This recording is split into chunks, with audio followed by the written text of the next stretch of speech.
Bonjour, ça y est, la décision est prise, vous arrêtez de fumer, félicitations. Ou bien vous réfléchissez, vous savez que vous allez devoir arrêter de fumer parce que ce n'est pas bon pour vous. Eh bien, continuez votre cheminement parce qu'il faut être prêt pour arrêter de fumer. Mais regardez déjà la vidéo, je vais vous donner juste après le générique 10 conseils pour mettre toutes les chances de votre côté et que votre cessation tabagique soit un succès.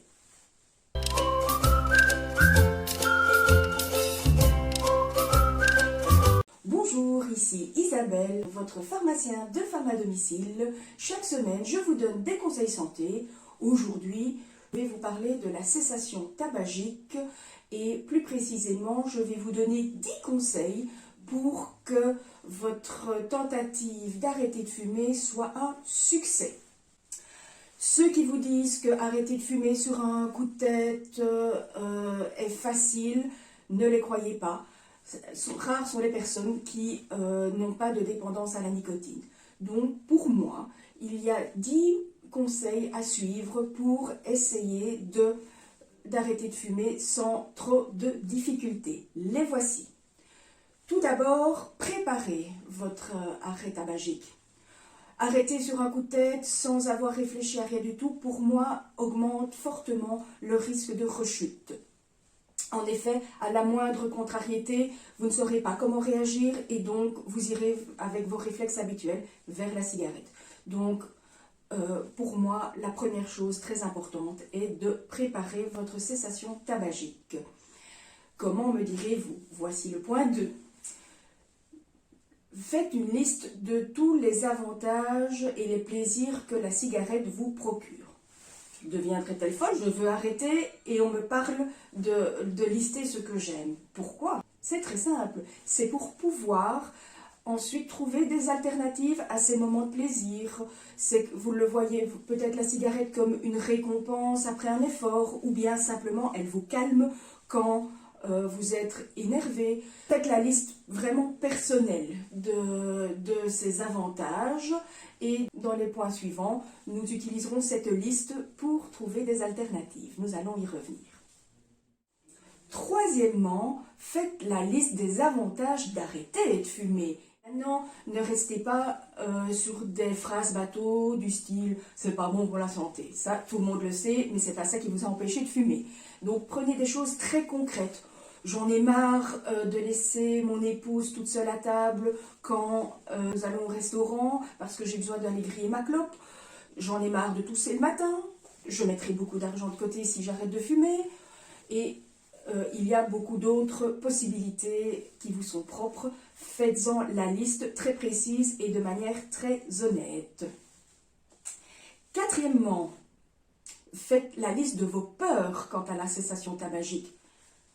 J'ai peur de ne pas y arriver, j'ai peur de grossir, j'ai peur d'être infernale et de toujours m'engueuler avec mon conjoint, j'ai peur de ne plus pouvoir sortir avec des amis parce qu'ils fument tous.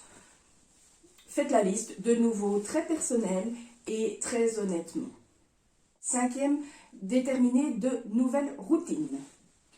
Donc, en reprenant la liste des avantages de fumer et la liste de vos peurs, établissez des nouvelles routines, comme par exemple, pour me calmer et refaire un petit peu d'exercice, je vais aller promener mon chien tous les jours, ou je vais me remettre à l'activité sportive que j'avais délaissée les dernières années. Plein de petites choses comme ça, mais tout en restant tout à fait réaliste. Il ne faut pas changer de tout au tout. Il faut que ça soit tout à fait réalisable et non pas juste une belle feuille de papier. Des choses beaucoup plus concrètes également, comme à chaque fois que j'aurai envie de fumer, je boirai un grand verre d'eau, ou je vais faire 5 grandes respirations en fermant les yeux pour arriver à la cohérence cardiaque.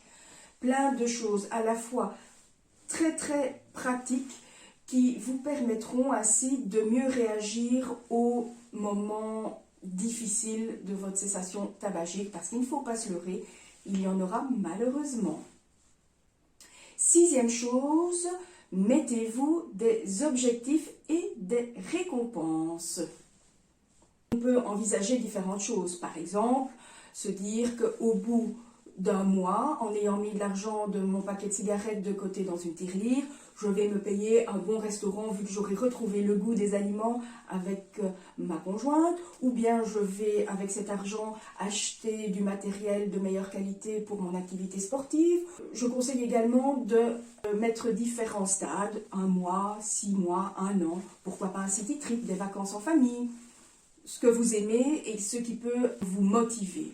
Et petit conseil, faites-vous une petite carte à mettre dans votre portefeuille. Comme ça, vous pouvez chaque fois ressortir ces objectifs qui vous motiveront au moment où vous avez un petit coup de mou. Septièmement, impliquez votre entourage.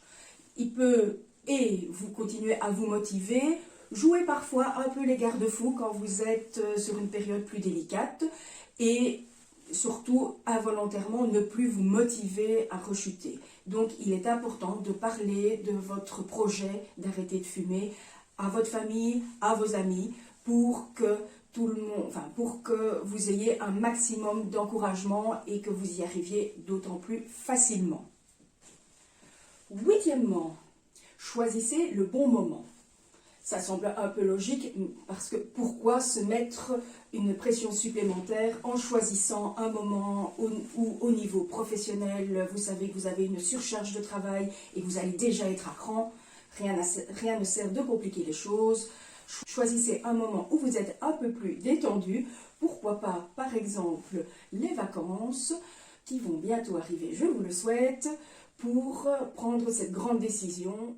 Neuvièmement, envisagez les traitements médicamenteux. Je l'entends au sens large, il y a plusieurs professionnels qui peuvent vous aider à arrêter de fumer.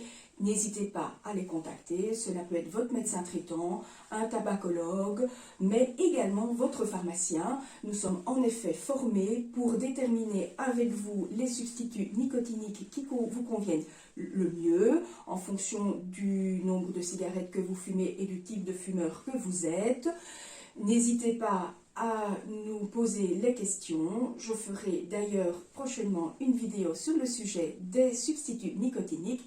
Donc n'oubliez pas de vous abonner à ma chaîne pour être prévenu de cette prochaine vidéo. Dixièmement, le conseil, c'est pour le jour J. Le jour libérateur face à la cigarette est arrivé, faites du grand ménage.